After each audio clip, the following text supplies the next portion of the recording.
Halo semua, kita telah selesai membahas tentang teknologi jaringan berbasis luas dari bab 2, yaitu mengenai jaringan nirkabel dan konfigurasinya. Nah, sekarang kita akan membuat beberapa rangkuman hal penting yang kita dapat dari materi kali ini, dan nanti akan ada juga kita bahas tentang topologi jaringan nirkabel yang belum ada kita bahas sebelumnya. Langsung saja kita mulai.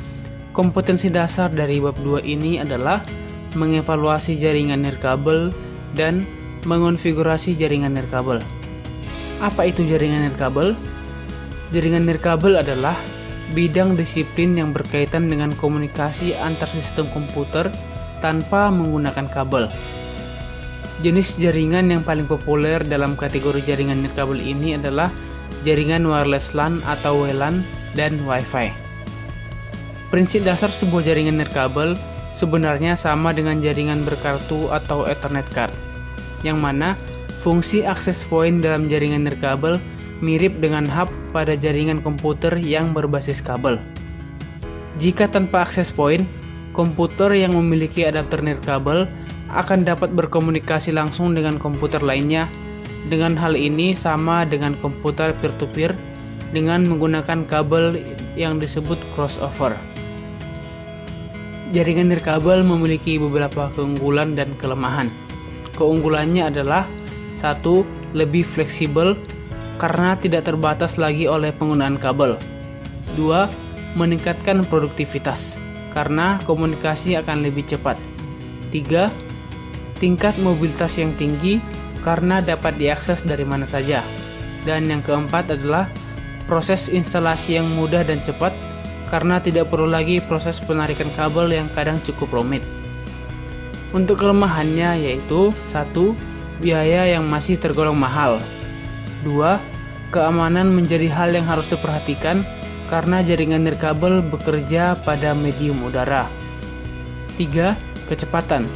Faktor cuaca sangat berpengaruh terhadap kualitas sinyal.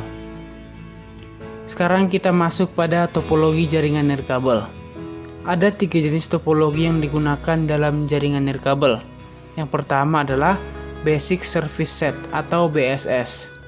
Misalnya kita memiliki beberapa PC, sehingga ketika kita hendak melakukan komunikasi dengan PC yang lain, maka kita harus lebih dulu menghubungkan setiap PC dengan access point.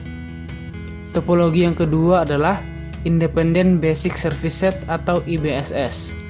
Konfigurasi IBSS adalah dengan menghubungkan setiap PC secara langsung tanpa harus terhubung pada satu access point dan tidak ada yang berfungsi sebagai server. Dan topologi yang terakhir adalah Extended Service Set atau ESS. Pada topologi ESS terdapat lebih dari satu access point yang digunakan. Tujuannya adalah supaya dapat menjangkau area yang lebih luas lagi.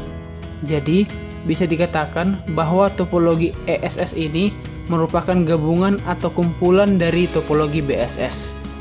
Sejauh ini bisa dipahami ya? Sekarang kita masuk pada materi selanjutnya, yaitu tentang jenis jaringan nirkabel. Yang pertama, wireless PAN atau wireless personal area network. Yang kedua, wireless LAN atau wireless local area network. Yang ketiga, WMAN atau wireless metropolitan area network. Dan yang keempat adalah wireless WAN atau wireless wide area network. Oke, sekianlah rangkuman materinya. Kiranya kalian boleh mengulangi videonya supaya lebih memahami lagi setiap materinya.